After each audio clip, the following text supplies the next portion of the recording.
और जो सवाल आया है वो है साईं प्रवीण साहब का। हमारे रेगुलर दर्शक भी हैं। इंडीजीन इन्होंने खरीदा इस बारी, करीब करीब 600 रुपए के दाम पे खरीदारी है। 252 शेयर इनके पास है। करना क्या चाहिए इसमें? देखिए, इंडीजीन का मैं अभी ग्राफ खोल रहा हूं। बट मैं एक चीज आपको बता सकता हूं, अगर साई प्रवीण जी ने खरीदा है ना, तो ये पक्का ब्रेकआउट देने वाला कैंडिडेट होगा। और ये ऐसे ही काउंटर्स को सही तरीके से पकड़ के लेकर आते हैं। मतलब एक है इनका, मैंने बहुत बार देखा है। अभी भाव चल रहा है इसका 566 रुपए। और इसका थोड़ा सा फंडामेंटल भी देख लिया जाए, क्योंकि इसको फिर अपन और भी यूज कर सकते हैं। इंडीजीन आप देखें, रिटर्न इन इक्विटी करीबन 20% का, कैपिटल एम्प्लॉयड 24% का है। बट टू माई सरप्राइज ये अभी इन्होंने बाय कर लिया है। हाँ जी। सर ये इन्होंने बाय तो कर लिया है, बट अभी शायद ये एंट्री इनकी इतनी सही नहीं मुझे लग रही है। और अभी इसमें फर्दर डाउन साइड आता हुआ दिख रहा है, क्योंकि sir technical point of view से देखेंगे ना, तो 250 डेमा के नीचे, अच्छे नीचे चल रहा है। और इसका सपोर्ट अभी बनता हुआ नहीं दिख रहा है। इसका सपोर्ट बनता हुआ दिख रहा है 536 रुपए के आसपास। 536 पे अगर सपोर्ट लेगा तो फिर ये एक ट्रेंड रिवर्सल का कैंडिडेट बनता है। अगर 536 पे भी सपोर्ट नहीं लेता है, तो एक बार आपको ये 498 रुपए तक जाता हुआ दिख सकता है। थोड़ा सा इनको मैनेज करना होगा अब इस चीज को, कि या तो 536 पे एवरेज करने के लिए तैयार हो, उस तरीके से खरीदा हो तो ठीक है। अदरवाइज अगर ये रेट के आसपास हो, मैं इनको ये सजेस्ट करूंगा एक बार निकल जाएं, क्योंकि ये अपसाइड देता हुआ तो नहीं दिख रहा है।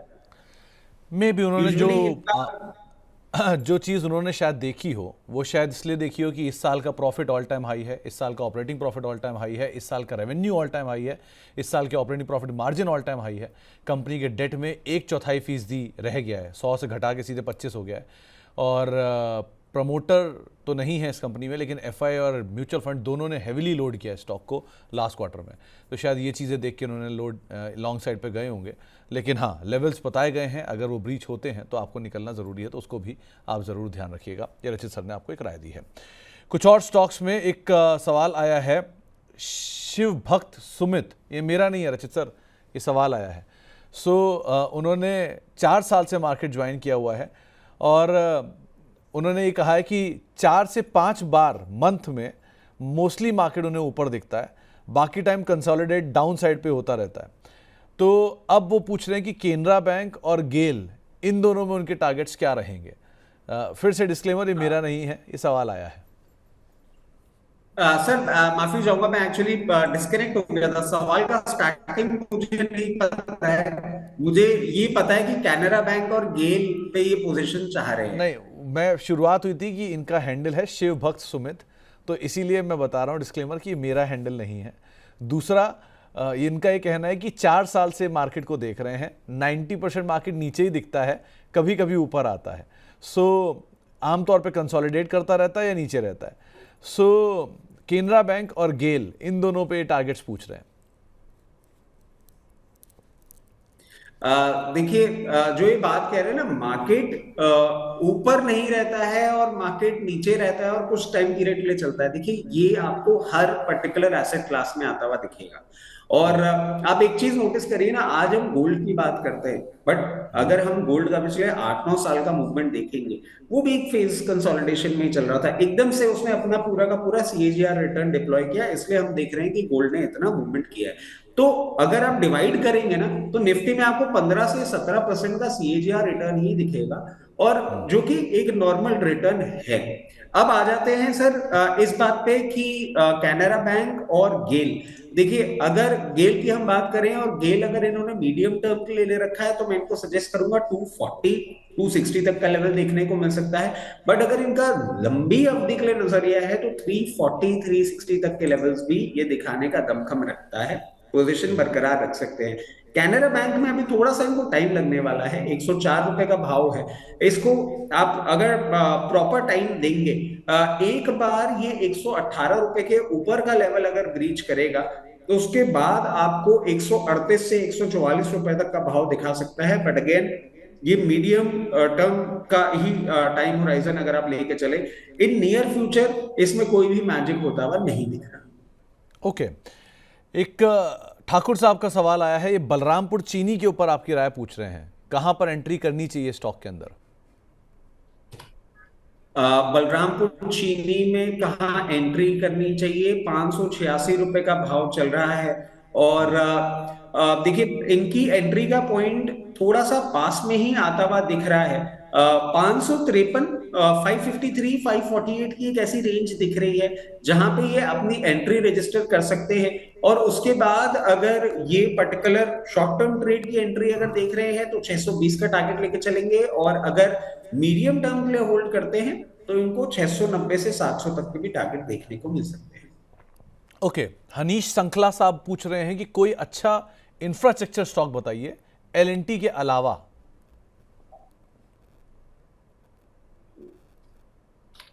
कोई अच्छा इंफ्रास्ट्रक्चर स्टॉक बताऊं? एलएनटी में इनको परेशानी क्या है?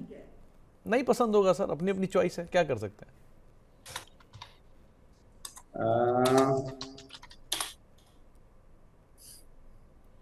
अगर एक बात इनको बताओ, वैसे सर डिकेड से आप भी मार्केट में हो, इतने क्लाइंट्स देखते हो, रोज भाव देखते हो, मतलब खुद की शक्ल से ज़्यादा भाव दिखता होगा हम लोगों को, क्योंकि हमारी तो आदत है पुरानी। सो आपने आज तक कोई ऐसा इंफ्रा स्टॉक देखा है जिसने पैसा बना के दिया है एलएनटी के अलावा लॉन्ग टर्म में? सर, इंफ्रास्टॉक ना, मतलब पैसा तो बनाते हैं बट देन वो बड़े स्टैगर्ड मैनर में पैसा बनता है। मतलब आप ये देखिए कि आपका जो टाइम ड्यूरेशन होगा ना होल्डिंग का, वो बड़ा लंबा सा हो जाता है, और फिर एकदम से खड़ाक करके वो मूवमेंट करते हैं, और फिर वो एक जैसे मूवमेंट करके और एक लेवल पे स्टेबल हो जाते हैं। जैसे बाकी स्टॉक्स होते हैं ना जिनमें आप देखते हैं, पर सर सारी बात छोड़िए ना, आप एलएनटी को ही देख लीजिए। एलएनटी ने कितने टाइम तक एक कंसोलिडेशन निकाला था। मतलब हम आईटीसी की तो बात करते हैं कि कंसोलिडेशन मत, सर एलएनटी ने भी कितना लंबा समय निकाला था। और उस टाइम पे अगर हम एलएनटी किसी को सजेस्ट करते थे ना, तो हम बोलते थे कि यार कोई मतलब है क्या, शेयर में कुछ रखा नहीं, तुम लोग फालतू इसको रिकमेंड करते रहते हो। फिर एकदम से एक मूवमेंट आया, और वो मूवमेंट अब आपको थोड़ा सा कंटिन्यूड होता हुआ दिख रहा है। बट अब मैं समझता हूँ इस रेंज में ना एलएनटी भी अब आपको थोड़ा सा फेज ऑफ कंसोलिडेशन करता हुआ दिखा देगा। ये इंडस्ट्री जिस तरीके की है ना सर, प्रोजेक्ट्स कंप्लीट करने में टाइम लगता है, सारी चीजों में टाइम लगता है, उसके चक्कर में जब इनका कंप्लीशन का और पैसा वापस लेने का टाइम आता है तब इसमें कुछ अच्छा होता हुआ दिखता है। बट वैसे इंफ्रा स्टॉक जो है ना, वो उस तरीके का सिक्लिकल मूवमेंट अगर आप बोले तो नहीं देते हैं। हिस्टोरिकली कितनी बार देखा है, इनका जो ड्यूरेशन होता है होल्डिंग का वो लंबा होता है, और वो बड़ा बंडेन सा हो जाता है। जैसे मैं आपको बताऊं, I am very bullish on one of this type of stock, GMR airports. आप देखिए बिल्कुल नहीं चल रहा है। आप धीरे धीरे देख रहे होंगे इसमें इंप्रूवमेंट हो रहा है, ये अपना स्टेक भी बढ़ा रहे हैं, सारी चीजें कर रहे हैं, बट इसको ब्रेकआउट देने में इतना टाइम लग रहा है। और अभी हम ये उम्मीद करते हैं कि ये टाइम और ज्यादा खींचने वाला है, फिर ये एकदम से मूवमेंट करेगा, और एकदम से जो मूवमेंट करेगा वो इसको 140 160 रुपए तक लेके चला जाएगा, फिर अपना वहां पे टाइम स्पेंड करेगा। सो इंफ्रा स्टॉक्स में ना यूजुअली हमने देखा है कि जो वेटिंग पीरियड है वो बहुत लंबा होता है। अब अगर एलएनटी इनको नहीं पसंद आ रहा है, और मैं फिर आपको सजेस्ट कर देता हूं इरकॉन इंटरनेशनल पे आप नजर डाल दीजिए। बट मैं ये चीज, मतलब एलएनटी तो देखिए उसकी सुप्रीमेसी में आप कुछ कर नहीं सकते, और एयरकॉन इंटरनेशनल मैं आपको ये चीज सजेस्ट करूंगा कि इन लेवल्स पे कुछ मत करिएगा। एयरकॉन इंटरनेशनल को थोड़ा लोअर लेवल्स पे आने दीजिए। हम बाइंग स्टार्ट करेंगे 182 लेवल से, और उसके बाद करते जाएंगे 168 लेवल्स तक। इस रेंज में आप पूरी स्टैगर्ड बाइंग अपनी रखिएगा। और फिर उसके बाद क्योंकि आप मीडियम टर्म का टाइम होराइजन लेके अगर चलते हैं तो आपको 264 रुपए तक का भाव देखने को मिल सकता है। तो अकॉर्डिंगली लोअर लेवल्स पे आए, वहां पे बाइंग करें और हायर लेवल पे डिप्लॉय करें। बट ये बहुत टाइम टेकिंग प्रोसेस होने वाला है, it will not be a quick man. Okay, तो पहली चॉइस तो ऑब्वियसली एलएनटी रहेगी, लेकिन दूसरी चॉइस में अगर आप जाना चाहते हो तो इरकॉन एक अच्छा नाम हो सकता है। और रही बात एलएनटी की, तो सर ना चलने के बावजूद भी पिछले 5 साल का सीएजीआर 36% है स्टॉक का, और पिछले 10 साल का सीएजीआर 12% है। सो एलएनटी फिर भी इधर निफ्टी को आउट परफॉर्म कर जाता है, या फिर मतलब वहीं का वहीं खड़ा भी है, क्योंकि बायबैक भी दिया है एक, तो उसको मैं एक्सक्लूड भी कर दूं तो भी कंपनी ने 36% का सीएजीआर मेंटेन किया पिछले 5 साल में, जो अपने आप में काबिल तारीफ है। आगे बढ़ते हैं, और समय हो गया है बजिंग स्टॉक का। जरा पहले एक दर्शक हमारे साथ मौजूद है, उनसे बात कर ली जाए। गिरजा शंकर जी हैं भिलाई से बातचीत करने के लिए। गिरजा जी नमस्कार। गिरजा जी आप सुन पा रहे हैं? नमस्कार सर। नमस्कार गिरजा जी, क्या सवाल है आपका? सर वो पीसीबीएल लिया था मैं 80 शेयर, किस भाव पे? 407 रुपये 55 पैसे में। ओके, और कितना समय दे सकते हैं इसको आप? सर टाइम थोड़ा बहुत दे सकता हूँ आपसे, 6 महीना दे सकते हैं। 6 महीने दे सकते हैं। रचित सर, क्या करना चाहिए? पीसीबीएल, फिलिप्स कार्बन ब्लैक पुराना नाम इसका, करीब करीब 400 रुपए के ऊपर, 408 रुपए में इनकी खरीदारी है, 380 385 घूम रहा है शेयर अभी। क्या करना चाहिए इसमें? सर ये एक बहुत अच्छा मूवमेंट दिया था। आप देखें लास्ट ईयर इसी टाइम पे, जून जुलाई के टाइम पे एक बहुत अच्छा मूवमेंट दिया था, जो इसने ब्रेकआउट दिया था और फिर ये वापस फ्लेवर बन गया था, मतलब और 250 रुपए से खिंचता हुआ 650 रुपए तक का मूवमेंट दिया था।